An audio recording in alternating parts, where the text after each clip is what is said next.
And let's go. We're off and running here once again on Six Rings and Football Things, brought to you by, of course, Macy's, Hertz Rental Cars, the Golden Nugget Hotel. You're with Nick Fitzy Stevens and Andy Jumbo Hart. Once again, let's go. That's right, everybody. Six Rings and Football Things. We got the crew back together again, ladies and gentlemen. It is the latest and greatest edition of Six Rings, brought to you by not Macy's and not Hertz Rental Cars, of course, WEEI, WEI.com, Odyssey, and 2400 Sports. I'm back from a couple days in Florida. I was able to retrieve and still not yet sell, but one day soon, that full jar of sand from Tom Brady's retirement beach. That will make me autonomously wealthy. One day I'll just be living on my own boat in Zihuatanejo, Andy, doing the Six Rings podcast. Won't you be jealous? And of course, Andy Hart held down the fort last week. Excellent job with Paul Perillo of Perillo Vacations and Tours, of course, last week on the Reaction Tom Brady podcast. But now we're moving on to more people talking about Tom Brady's retirement. We'll get to the podcast heard around the football world. The hottest topic in Super Bowl 57 week is not if Nick Sirianni would let somebody date his 5-year-old daughter. It is, of course, the Let's Go podcast with Tom Brady and Bill Belichick. What a guest for Tom Brady's first Hooray for Me retirement podcast. We'll have a little potpourri as well. But we begin today, Andy. More coaching news. The New England Patriots continue to approach their offseason, the 2023 season, and football operations on the whole like adults, like professionals, like people that care about their football team. They have hired another experienced coach to tackle a personnel group. This time, of course, former New England Patriot offensive lineman, former Pittsburgh Steelers assistant offensive line coach, and former Oregon Ducks offensive line coach and run game coordinator, Adrian Clem, K-L-E-M-M, Clem, to, it says so far, be offensive assistant, but I think we both know it's going to be the new offensive line coach. It's hardly time once again to fire up the duck boats, Andy. But how are you feeling about the fact that the Patriots continue to bring in people who know what they're doing to do what they do?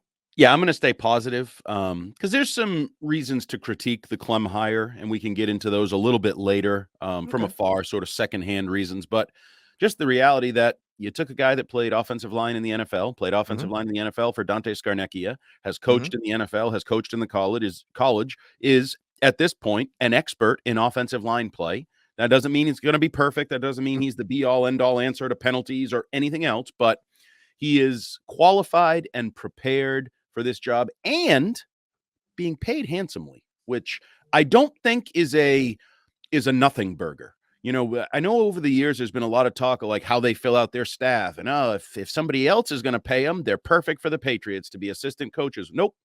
This is a guy that reportedly made over $1 million at Oregon, was on the books for, I want to say $850 or $875 in salary. And you know how college football works. You end up making other money in other areas. So you can't even get a 2-bedroomer in Dartmouth for that these days. That's true. And the reports were that he was getting a raise to come to New England. So you're paying over $1 million for your offensive line coach. And good. I like that. I don't know if that means it'll work. I don't know if that means they're going to have the best offensive line in football, or we're going to get back to Scarnecchia days where you lose 3 guys and you go, nah, don't worry about it. Clem will figure it out. It never falls apart with Clem on the watch. That kind of, I don't know. But I like as you said, the approach, the valuing of people with experience and going down a more traditional road than a year ago than when you said, we'll just have Matt Patricia do everything because, good coach is a good coach. Nope, this is a much better model in my opinion. Now, I'd heard people at our very radio station saying the Patriots deserve no accolades. The Patriots deserve no back patting. There should be no celebrating over the hire of Adrian Clem or any proper or experienced lineman as coach, etc., because this is what you're supposed to do. Okay, fine. Was that Adam Jones? Yeah, that was Adam Jones. It sounded very Adam Jones-esque. It sounded very, once again, it sounded very Adam Jones. I said people, I didn't want to name names. I've yet to even meet the man in person. I'm sure it'll happen soon. The actual Batman fan meeting the Dark Knight, who has now risen to afternoons. Yep. That being said, be that as it may, as someone who is a frequent guest of our Sunday talk show extravaganza on WEEI likes to say, I'm going to go ahead and say I'm happy for it too. And I'm thrilled to hear you positive because it has ridden us of the anxiety of Belichick either going the frugal or inexpensive discount route and or the friends of Belichick route. Now, granted, he has a relationship with Clem because he coached him a long time ago, obviously respects his talents enough to have interviewed him for offensive coordinator and now bring him in to coach the offensive line. This goes back to my tiered plan for Patriots offseason success. Bring in more people who have previously done the job you're asking them to do. Is there a chance Adrian Clem, halfway through the season, is going to have to abandon post, captain, abandon post, because he's got a more important job like offensive play caller that's calling his attentions away, and neither of his duties is he particularly good at? I doubt it. How Bill O'Brien and Adrian Clem get along, we'll see. I'm imagining, Andy, that they probably either have some sort of relationship or have met and got along well enough to all try to figure out a way to raise the tides and move the ship forward. That's all we want it to do. We just want to all try to get the boat going in this direction. And his numbers were pretty good at Oregon. Granted, it's a Pac-12 school, but they had a low sack rate last year. They ran the ball well. Maybe, just maybe, someone who's familiar with some of the different schemes the Patriots want to employ will actually be able to teach up the line. Bottom line, though, they're still going to need more talent this season. Oh, yeah, this is not, the be-all, end-all. They're taking steps in the right direction. I think the O'Brien hire was the one we all fixated on. Like, that was the must. You must have a competent offensive coordinator. Now, as he fills out his staff or they fill out the staff, and I'm not sure exactly how that's going. I don't know if this is a Bill O'Brien hire or if this is a Bill Belichick hire or if this is a blending of the two hire, Bill Belichick and Bill O'Brien. But we should note, and I listened to Greg Bedard talk about this, and yes, you should. Greg Bedard is obviously... I've been told inside the building everyone's miserable. Well, no, he was told inside a different building. He has connections in Pittsburgh. Of course. And that it didn't end well with Clem there, that I believe his final season there, they found out he was talking to some colleges, and they basically just said, well, if you're going to talk, just go, and kind of kicked him out before the season even ended, his final year. He left 2021 with 2 games to go, correct? But he didn't leave. I think he was asked to leave or told to leave because of how he was sort of handling it. And I know there was some... unhappiness with the offensive line during his tenure. I'm not going to presume or assume that, he's a guy always looking for the next job or he's not capable of doing his job. But that's just, a piece of information to kind of put in your, the back of your bonnet and just, leave there until maybe it becomes relevant information moving forward. And we should also say, giveth and taketh kind of thing. You get Adrian Clem. Nick Caley has moved on to become the tight ends coach, a lateral move with Sean McVay's LA Rams. So now he's going to see actually how that offense is supposed to be run. He saw how it was not supposed to be run last summer when they were trying to implement some of that. Now he's going to go get an inside view of it. And I would also argue for him, great decision. There's no faster career path to NFL advancement than being on Sean McVay's staff. That's just the reality of modern football, modern NFL hiring. So good for Nick Caley. And Will Lawing? I probably should have made sure. Will Lawing, yes. Brought in now like a tough name to say. Lawing. What was he? His position Lawing. prior to joining sack up Lawing. Yeah, Lawing. It's just there are a lot of Pat Freiermuth, Will Lawing. They all sound like names you say at like 0.25 speed on your podcast player. Will Lawing comes in. He worked in Alabama the last 2 years as his position was analyst. Yep. I'm not exactly sure what that means. He has previously coached tight ends. Yep. Bill O'Brien has familiarity with him. Obviously, they've worked together. So from NFL stops and from the college ranks, this is obviously a sign that Bill O'Brien is being given assistant coach hire autonomy, which is great. My way or the highway. It's not maybe that didactic, that direct, or that dire to go triple D there. But this means that he's able to bring in his people to work with Bill Belichick and run their system together, which is a great sign. So you don't have much lag or a layover from Nick Caley leaving to Will Lawing stepping in. And poor Nick Caley was left with the task of trying to figure out what to do with Matt Patricia's offense and the waterlogged corpse of Jonnu Smith. We'll see what Will Lawing and Bill O'Brien can get out of him. But I want to point this out, Andy. I saw this tweet last night. whilst accompanying our pal Rich Keefe on his evening program. And I thought this one would strike a chord with you. There was the Albert Breer tweet on Sunday breaking the news that Nick Caley was leaving to make the lateral move going from New England, where he was not going to get the coordinator job, to the Rams, and how that, spices up his LinkedIn page and will likely get him some other work someday soon if he's successful. Henry McKenna quote tweeted it. Of course, he does an excellent job for Fox, used to do work for Patriots Wire USA Today. A Patriots TE coach defecting after struggling to advance in the organization. Where have I seen this before? Brian Daboll. How about that? Do you think there's any chance that Nick Caley leaves, flourishes outside of the system where he wasn't able to advance beyond the initial position he was hired to coach, and then one day becomes, I won't say offensive wonderkind, but perhaps maybe a hot coaching name du jour? Absolutely. I'm a fan of Nick Caley. I think Nick Caley should have gotten the job last spring. Then I think he should have gotten the job in December when the wheels fell off. I think he should have gotten the job at some point, and he did not. So I like what I've talked to him about. I like his experiences here. I love hearing Dante Scarnecchia praise him, a guy that I really trust and respect his opinions.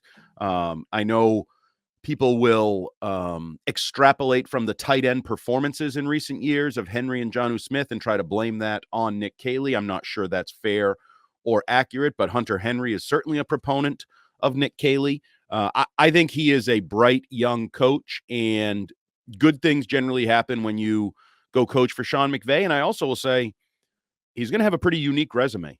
8-9 years under Bill Belichick and then a period of time under Sean McVay. You can't have any more of an old legendary coach on your resume and a new highfalutin modern coach on your resume. Like, that's the best of both worlds. Tell me he does 2 years with Kyle Shanahan, and then he'll have the perfect resume in terms of coaching, in my opinion. So, Right.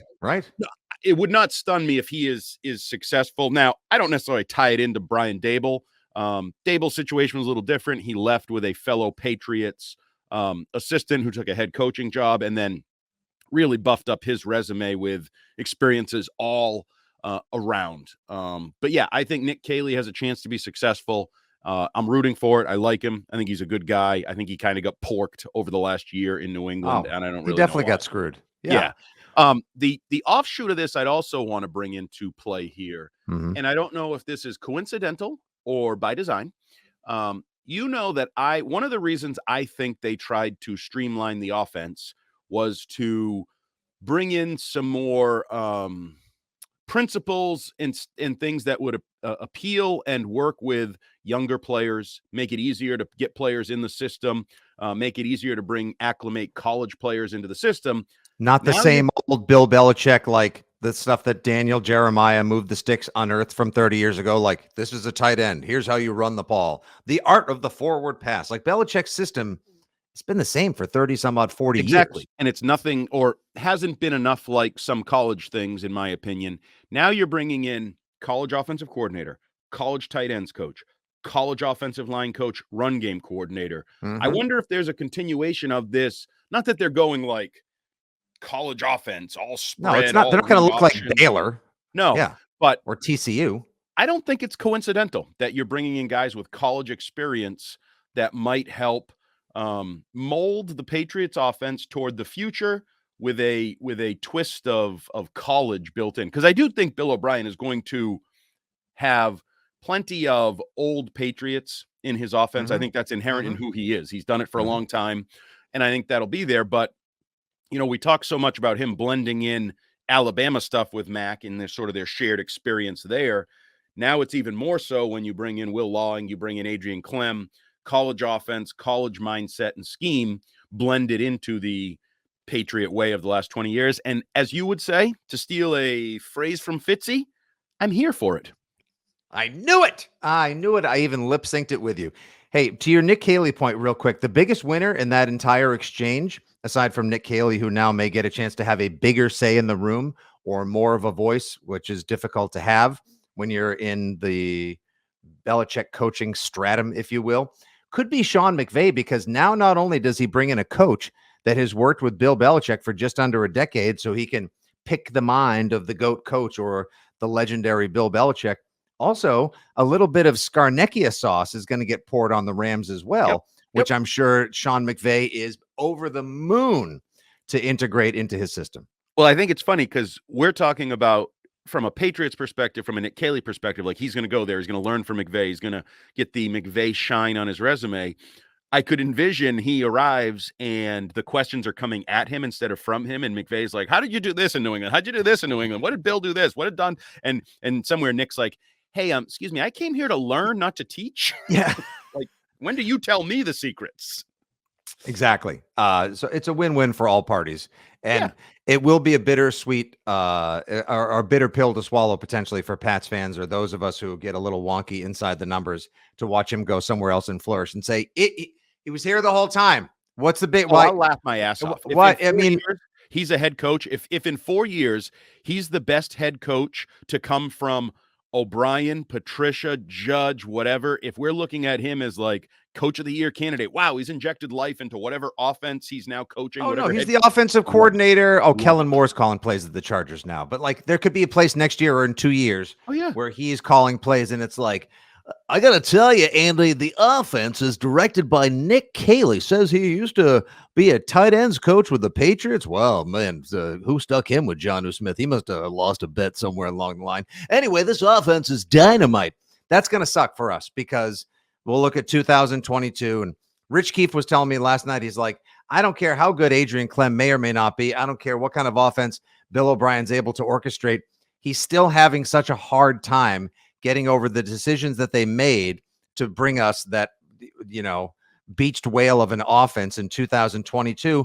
I'm over it. I'm just celebrating the now. I'm excited about every potential move. And I like your theory, your working hypothesis, if you will, that Belichick is trying to, while still holding on to the pillars, the tenets, if you will, of what made for Belichick football, the New England Patriots, and his core principles, slowly evolving. Like, without evolution, what are we but, creatures with two thumbs and Wi-Fi? Change is good sometimes. Evolution is necessary to try to either stay atop the food chain or get back from whence you came. So you bring in the right people who can help you slowly evolve and morph the program. Now we go about getting the talent. And we will do lots of time talking about the talent, be it free agency, the people we retain in-house, the draft, and so much more over the next several weeks. You're not going to want to miss a single episode of Six Rings and Football Things as we break it all down and tell you what you need to know, who needs to walk through that door, and so much more. Give us a follow at Six Rings Pod, at FitzyGFY, and of course, at Jumbo Heart. All right, Andy, now moving on with Six Rings and Football Things. It's the podcast no one expected with the guest list that rocked them all during Super Bowl week. Tom Brady's first podcast after his retirement on the beach, calling it a career for the second time. Bill Belichick, a surprise guest on Let's Go with Jim Gray and Larry Fitzgerald.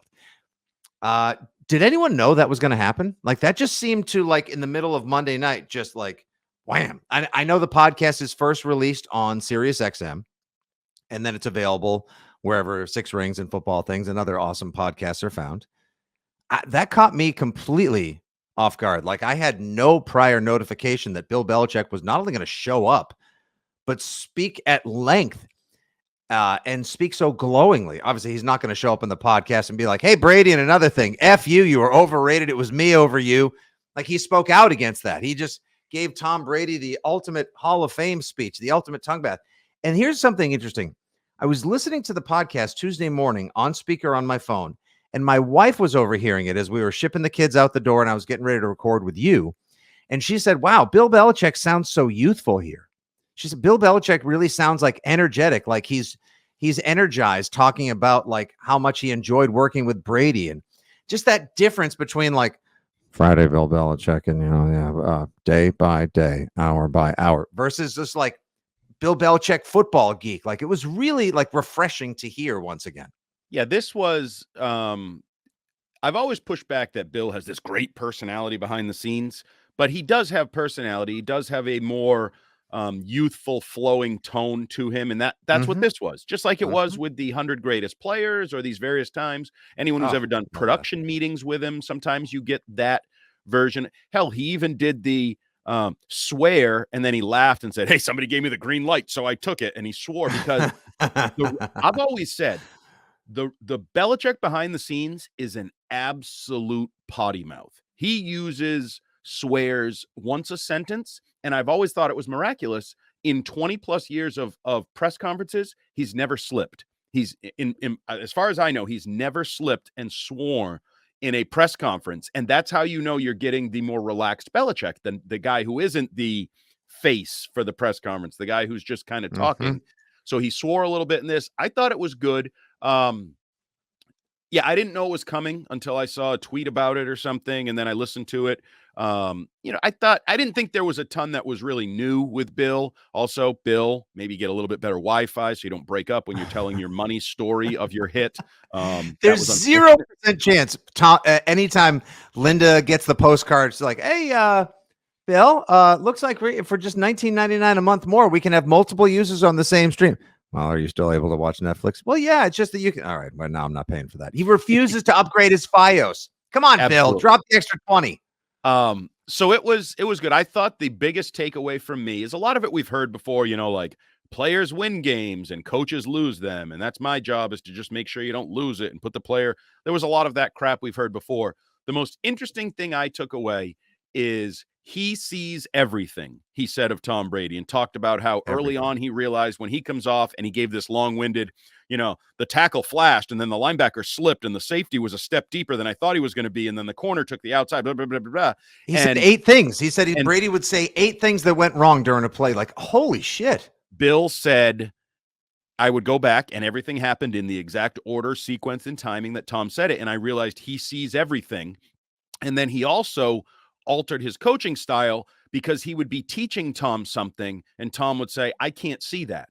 I'm not paying attention to that, or that's not in my vantage point. And Bill would say, well, then I'm not going to coach it, because if he can't see it, no quarterback on the earth is ever going to see it. So it's wasted time coaching somebody to think about that. I thought that was really, really interesting, because Bill, as much as people credit Bill as being the greatest coach ever, he does this all the time, where he credits Tom Brady or Randy Moss or Ty Law or these guys of teaching him from the position of a player's perspective about something that he then takes and can use coaching other more normal players, lesser talents. So I thought that was good. One minor little thing that jumped out at me is he included Logan Mankins as a GOAT, essentially, because he was talking about something and he said, the Tom Bradys, the Ty Laws, the Rob Gronkowskis, the Logan Mankins. And I was like, oh, interesting. Interesting that he includes Logan Mankins in what is essentially a Hall of Fame list. So he clearly thinks Logan Mankin's the Hall of Fame guard, who doesn't get enough respect from you people, you frauds who say there's our first you people. Yes, he does. And as a matter of fact, Andy, I was going to do an emergency side thread in the middle of segment 2 of this fabulous edition of 6 Rings and Football Things. New England Patriot during the Brady Belichick era, most deserving of a ring, who doesn't have one? Logan Mankins. Is it Welker, Moss, or Mankins? Oh, see, bleep Moss, Welker, or what do you mean bleep Moss? Bleep you.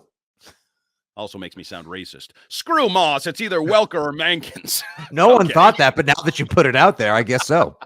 Yeah, and Moss is the best of the 3 in terms of talent, like pure talent playmaker. And his ceiling, like the highest of highs, yes. I loved Logan Mankins for his professionalism, teamwork. I'm biased personally. Also, the fact that he never missed anything, practice reps, game reps, played through an ACL, the whole played thing. A season where he had to play guard and tackle on a torn ACL. But I also, Wes Welker, I believe, is a dumber human being today for what he invested in his time as a Patriot, the absolute hits he took, and he put his life on the line. He put his future on the line, and the durability of that guy, not just the statistics. I can see those. Oh, ProFootballReference.com shows me all the 100 catch seasons. He was a machine, though, Andy. I always go back to one series where he caught the first down play for like 6 yards. A safety absolutely lit him up like you wouldn't believe, to where he had to go to the sideline. They got nothing on second down, so now it's 3rd and 3, and Wes Welker jogs on the field to run a little under pattern that gets you 5 yards and a first down. He gets lit up again, and you're like, I shouldn't be enjoying this. I shouldn't be cheering this. I'm watching a man put his life on and I know we all make fun of the, what was it, kazoo or whatever helmet late in his career, and the various things that went on. Flintstone, look at the size of Welker's helmet in Denver. It is an interesting question though, when you pose it with those three guys. Mhm. Because the easy answer is all of them. They all should have. I Oh, love all of for them in sure. different ways. And they So should all be in the Patriots Hall of Fame as well. Patriots Hall of Fame, and you can argue Pro Football Hall of Fame. Now Oh, the yeah. Welker one is a little lesser to me, but if you're going to Pretty argue about close, who though. Pretty he took close. slot receiver to a new level, he He redefined it. He was changed the an all pro. position. Absolutely. Literally So changed a position on the football field in his time. And this is the Tom Brady, Bill Belichick interview port. We're going to have to now. I've realized that by just chumming the waters there, we're going to have to probably do an entirely different side pod, and we'll have to solicit opinions from the Six Rings listenership in our respective social media feeds as well. But just we'll, like the Let's Go podcast, we can have people just pop in like all of a sudden, like, oh, there's Paul Perillo. Paul, what do you? Hey, Mike Giardi, what do you think? yeah, I don't know if we can have Giardi again. That beer box bill is getting pretty expensive. The number of times he's helped us out. He's cranky lately. Very cranky. Well, it's the end of the season. These things happen. You have to understand. He's logged a lot of time in Buffalo and Cincinnati and Kansas City will do that to him, man. I want to get back to the Belichick and Brady conversation real quick. Another part that I thoroughly enjoyed, and this should be something, I always appreciate when somebody's a self-starter. I don't need somebody to come in and take over a room and decide that they're the boss. It's, I know how to do things. But when you have a system in place, Andy, like when you have structure and you know who the overall boss or owner is, and then you've got like a manager, that's Bill Belichick.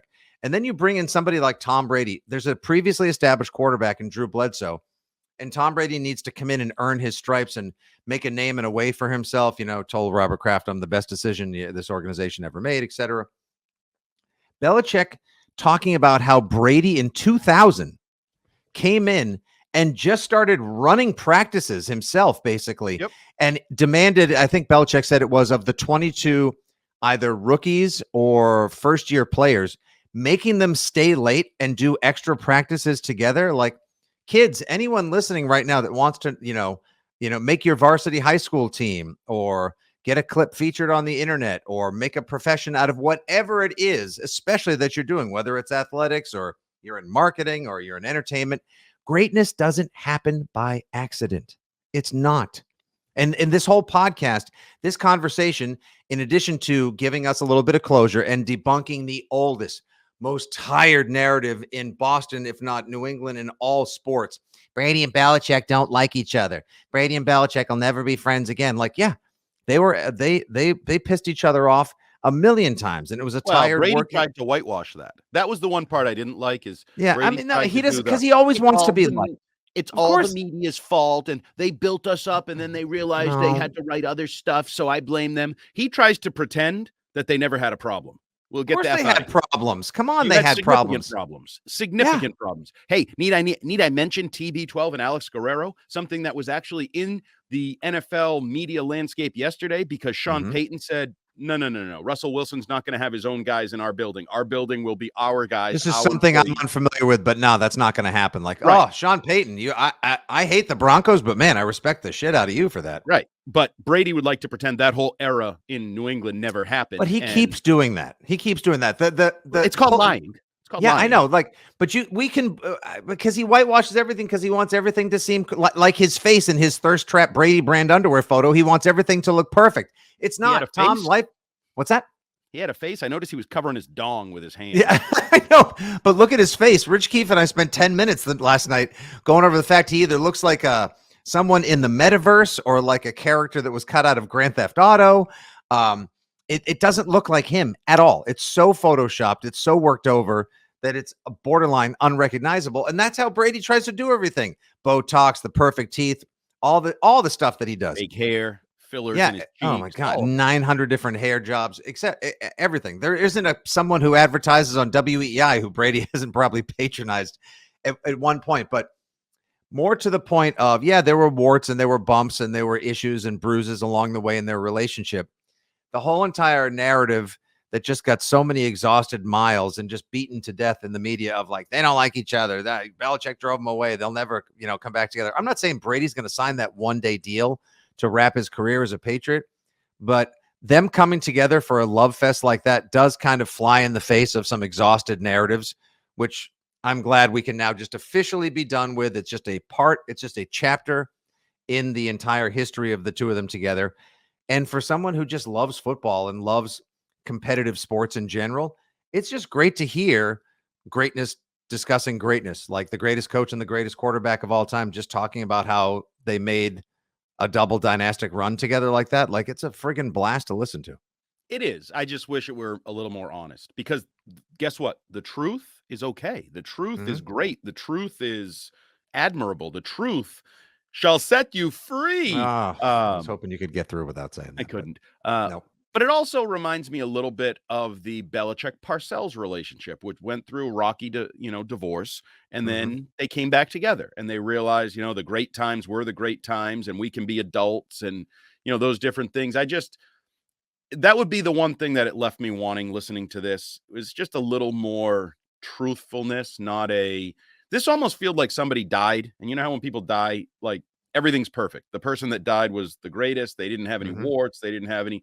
Well, it's okay to admit we're all flawed. We all make mistakes along the way, but you can still be a good person, a great coach, a great player, whatever, great teammate, even while acknowledging some of the negatives or some of the bumps in the road to gut you to where you are today. Well, something didn't necessarily die, but something came to an end, and that was Tom Brady's NFL playing career. So Maybe. in part, yeah, I know. There's still some who You are just like, never yeah, know. And he just wait didn't until. say never. He said, I don't want people listening to this and, oh, maybe Brady left the door. Like, no, not. But he also said, I'm happy right now with my decision. And he just said, you just don't know. So do I think he's coming back? Absolutely not. Do I say it's 0.0% chance? Absolutely not. I don't know how you could after that. Because he talked about wanting to throw the ball. Like, he's still going to go out and throw it, and that's perfection for him, is just throwing the football. Okay, so, that's how it starts. You go out in the backyard and you throw a few passes to your son, and you're like, damn, I still got it. And that 49ers team needs a quarterback. I wonder if we'll see how Brock Purdy does, Trey Lance, where Jimmy Garoppolo ends up. Joe Montana wants Garoppolo to be the starting quarterback on the 49ers in 2023. Not likely to happen. We heard from Tom Brady Sr. on the #Greeny podcast coming up. Get up on ESPN. And he said that I think he thought his son was tired of getting hit, and that maybe Brady was the quickest to release the ball of all 32 teams or all 32 quarterbacks in 2022 because he just didn't want to get hit anymore. He didn't take that many sacks last year. Like, he just reached of course he can still spin it. You saw that pass to Julio Jones against the Cowboys, but there comes a point where the diminishing returns kick in and you start realizing, hey, I might be cutting my days short for what again? And I can't always win the Super Bowl as much as I want to, as hard as I'll work. Like, yeah, some of his final thoughts, Dove Kleiman had these captured in a tweet. I think there's just a decision to know it's the right time. So I think for me, it's more of just, it's going to end at some point, and I think now's the time. And it's not that I can't do it. It's not that I wouldn't want to do it. It's not that I wouldn't be excited to play. I love playing football.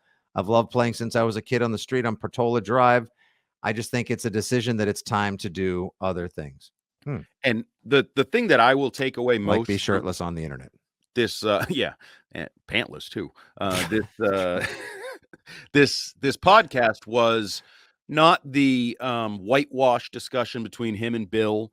Not even the funny interjection of Gronk just showing up when Bill's leaving, and that whole transition from Gronk to Peyton Manning, and that was the most fun part of the podcast. When for sure, Brady even brought up Peyton losing the Pro Bowl to Eli. Now you know how it feels to lose to Eli in a big game, and that whole thing. Buddy Burns, I always love those.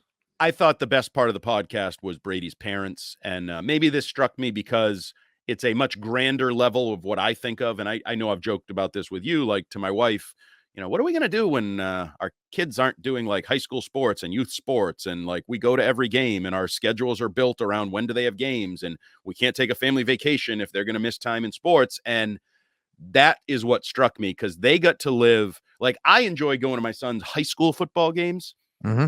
They got to live it on the grandest level. Like, they got to go to they were cocky. I enjoyed the cockiness too. Like, mid-season, we'd be watching the NFC to see which teams we might play in the Super Bowl that year. Hell yeah. And they deserved it. I love it. I love that. 27 years, University of Michigan, right into the Patriots with a stop in Tampa Bay along the way. Almost 3 decades of greatness on the football field. And all I could envision from my perspective was I would love to go back, and I don't know if there's footage of this. I'm assuming they went to most, if not all, Michigan games as well. I Mhm. would love to see Tom Brady Sr.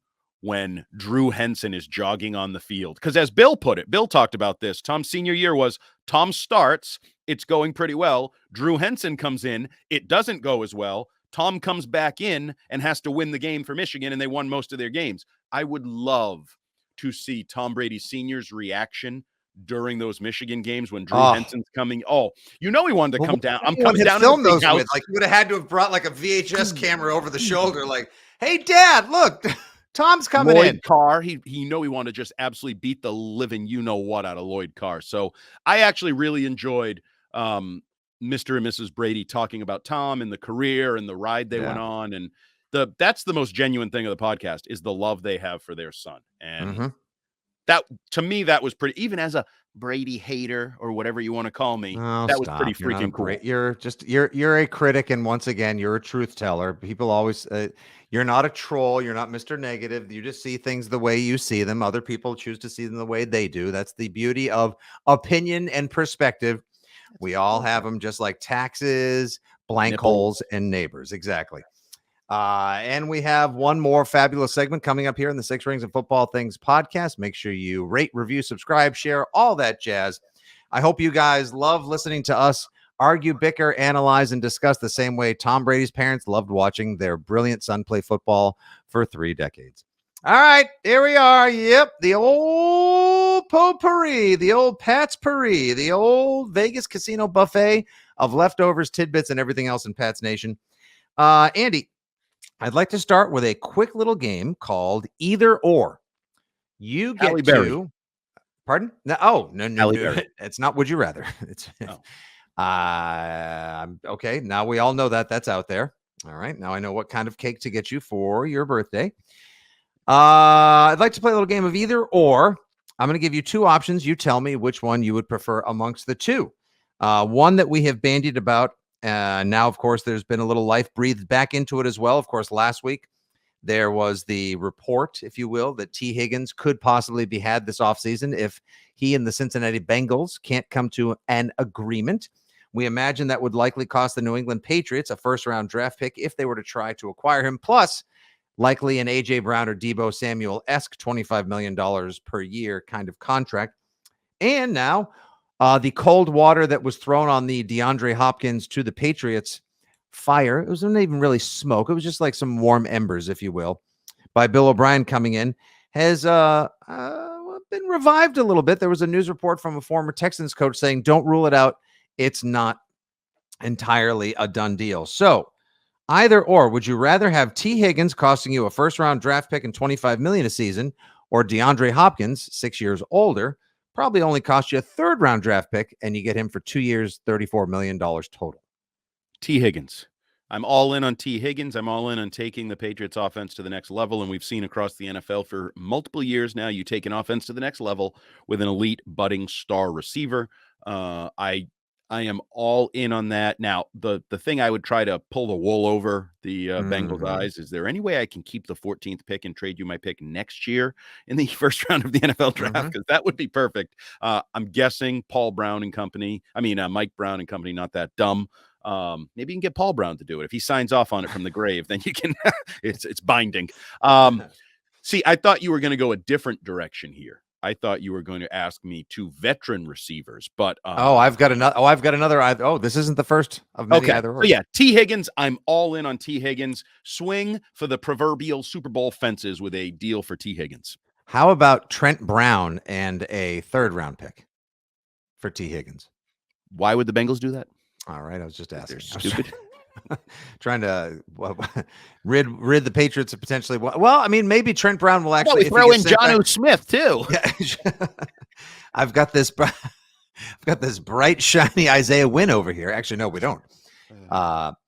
Okay. I would rather go DeAndre Hopkins, as I've said before, because I still think he can be highly productive. He'll cost you a lot less, and I don't expect the Patriots to have a pick within the top 20 anytime soon or for the foreseeable future. So I would like them. I'm just saying, I want them to make the most of that 14th overall pick. It's a lot to give up, even if T. Higgins does come in and have a Steph Diggs-like effect on the offense, and Mac Jones So I'm going to go D-Hop in that one. All right. Here's the other veteran receiver you thought I was going to go with. I know it's super unsexy, but sometimes unsexy wins football games or get you back to relevant and or the postseason, Andrew. No, you just took a Belichickian approach. What'd you say? It'll cost you a lot less. You know what else cost you a lot less? What? Joe Judge and Matt Patricia last offseason. But in the end, it cost you much more. I want nothing to do with either. Stupid Joe Judge getting paid by the Giants. Okay, here you go. Either or. News came down yesterday that the Los Angeles Chargers may have to part ways with both tight end Gerald Everett and veteran wide receiver. You know, he's not a deep threat. He's not just a possession receiver. He's not really a slot receiver. He's just a very good receiver. Keenan Allen, who will be 31 years old this upcoming 2023 NFL season. His cap hit is $14.25 million. So, Andy Hart, either or, would you rather have Keenan Allen on a, let's say, 3-year, $45 million deal, or would you rather have Jacoby Myers, 5 years younger, on a 4-year, $50 million deal? Jacoby Myers.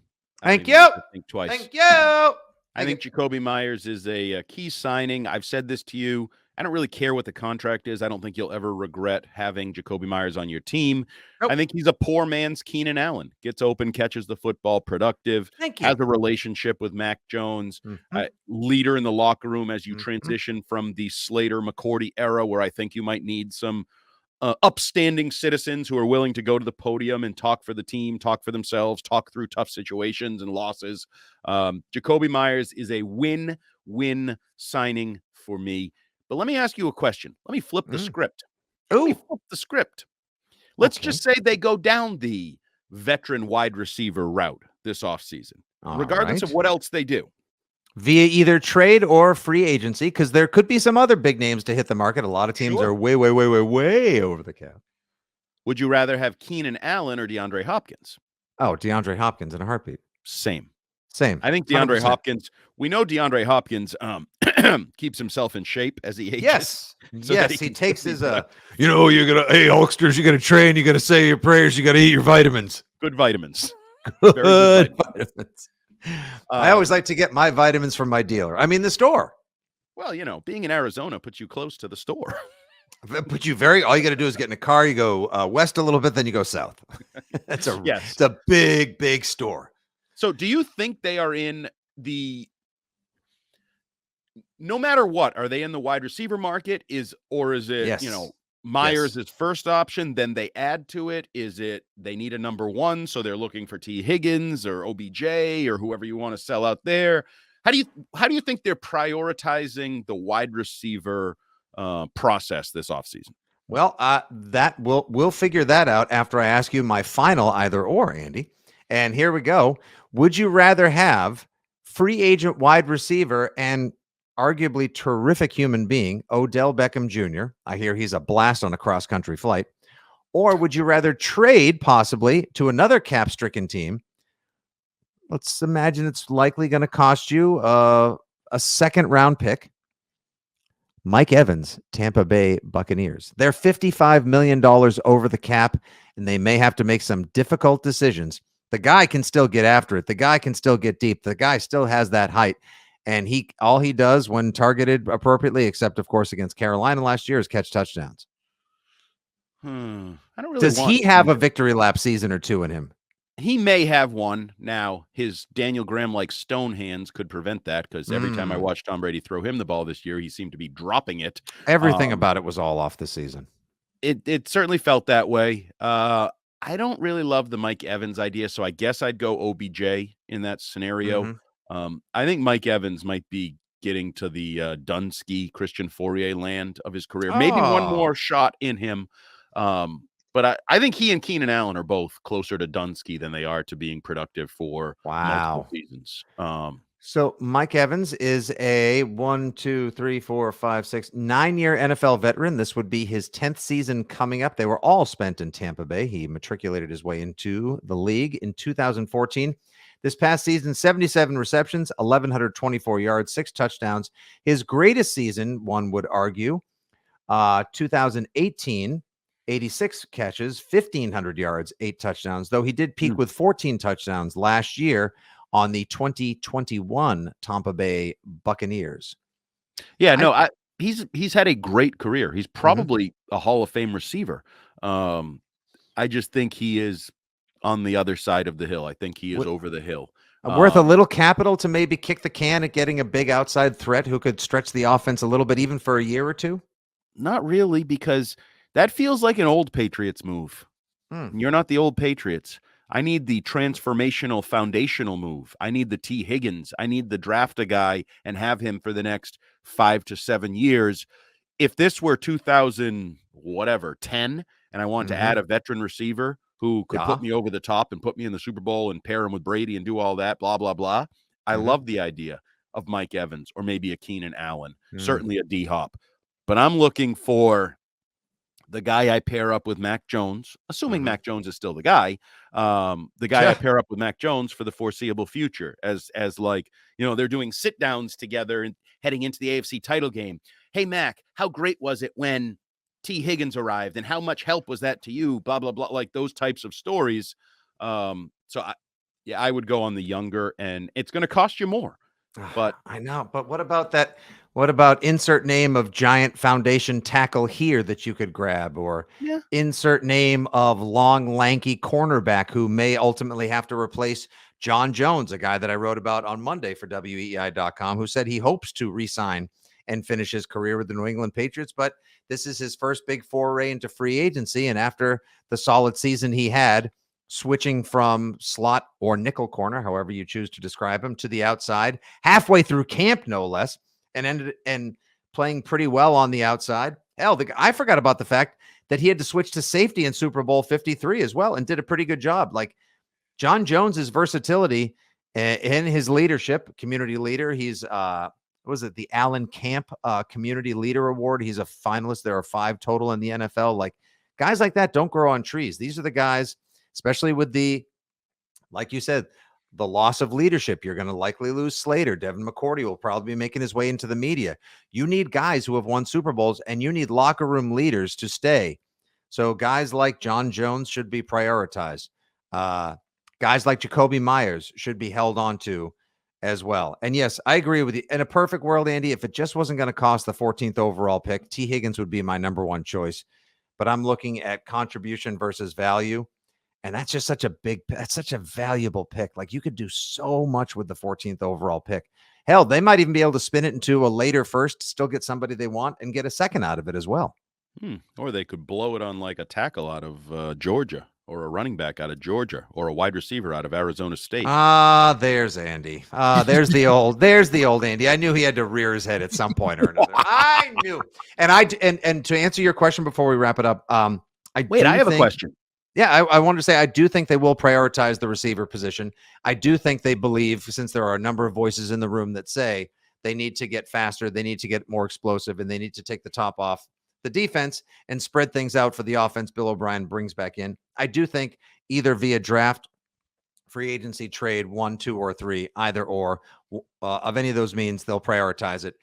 My best guess for Keenan Allen, he gets wildly overpaid to go to the Baltimore Ravens, who are the most desperate team for a free agent receiver. And if not the Ravens, because they might be strapped with the Lamar Jackson uh, franchise tag, watch out for the Chicago Bears to say, yeah, we need a steady-handed receiver for Justin Fields in his 3rd year, and we have the most cap room. So here's 4 years, like a Christian Kirk size deal.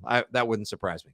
Yeah, I think that's where Myers is going to end up. I think there's a potential No, Jacoby no, Myers with the no, Bears. no, no, damn it. No, I'm not ready for that conversation. Well, that's why if I were the Patriots, I would try to get that locked up now before the Bears are ASAMFP. allowed. Before All we right, start the legalized tampering, the illegal tampering, or any said form of do it tampering now. of getting him Do it signed. now. Come on, Patriots, sign him. He's here. All right, your So, question, and then we wrap. yeah, so while you were enjoying Disney and leaving me alone by myself to do WEEI Football Sunday, I was working hard and I had a whole show planned out, and then a topic popped up that I just didn't see coming, which is why I love the beauty of live radio. Of And that course. topic was Patriots need to get Baker Mayfield to compete with Mac. And I thought it was like, oh, one caller. And then the text line lit up. I agree. And then the text line started offering other quarterbacks that they should bring in, because it seemed like more than 50% of the audience believed they need to bring in competition for Mac, a veteran quarterback. There was Jacoby Brissett mentioned. There was Sam Darnold mentioned. There was Zach Wilson mentioned. Baker was the highest on the list, which I found interesting. Do you think the idea that Mac needs a relative big name or an experienced competitor brought in? And B, would you bring in Baker Mayfield to compete with Mac? I do not believe Mac Jones needs a big veteran name to come in and push him in the building. They already brought in a big name to push him in the building, and that's Bill O'Brien. I think Mac Jones is going to respond so favorably, at least in this first season, to having a competent play caller and somebody who he respects, in addition to looking at how sad sack his 2022 was, that the want to not recapture the love of Pat's Nation, but the want to actually get back to where he was in 2021 and beyond, knowing, as you've mentioned many times, that a lucrative payday could be within his grasp if he has a kick-ass season. That's what's going to be pushing him from behind. He should be running his own race. He shouldn't be worried about beating out Sam Darnold or beating Baker Mayfield out of a job. Hell, he's got a quarterback behind him last year who played 2 3/4 excellent games, who the fans absolutely loved, who came with nicknames aplenty, who, if Mac Jones gets injured, falters, or shits the bed, very well likely could take the job. That's one of my favorite expressions. I won't apologize for it. I gave myself the green light to swear there, and I'm okay with it. Seemed unnecessary. It felt natural. It was totally organic. Yeah, so I do not believe that you need to bring in someone to push him. Would I bring in Baker Mayfield? Only if there was an injury to Mac Jones. If there were an injury to Mac Jones, something, I won't say catastrophic, but significant enough this offseason, heavens forbid, then I would consider it. But would I now? No. So I think 2023, a lot like we've talked about for 2+ years, now in a different way, is all about Mac Jones. You have to make a decision. Is he your quarterback? Is he the guy for the future? You're going to have to make 50-year option decisions down the road, all those types of things. I believe if you bring in another big name quarterback, it's like leading the witness. You've already kind of made the decision. You've lost faith in Mac, and you're like preparing a true competition. So I would not do that. If also I had to or thought I needed to, Baker Mayfield and Sam Darnold, multi-city failures, would not be on my list. Nor would Jacoby Brissett, who is what he is at this point in his career. That's the beauty of a middling veteran, bottom 10 in the league quarterback. The one you could sell me on, and this may surprise people. Go for it. Zach Wilson. Like the ridiculous arm talent, number 2 pick in the draft. If Bill O'Brien can fix him, maybe you have upside there. Again, I wouldn't sign anybody. I'm with you. Somebody said, well, you should have a guy who started games in the league ready to go. Well, you got 2, Brian Hoyer and Bailey Zappi. They both started and won football games in the National Football League. You have them ready to go. That's enough competition. I'm with you. Bill O'Brien is the story. Bill O'Brien in the Mac pairing is the story. That's what's going to push and fix and mold Mac.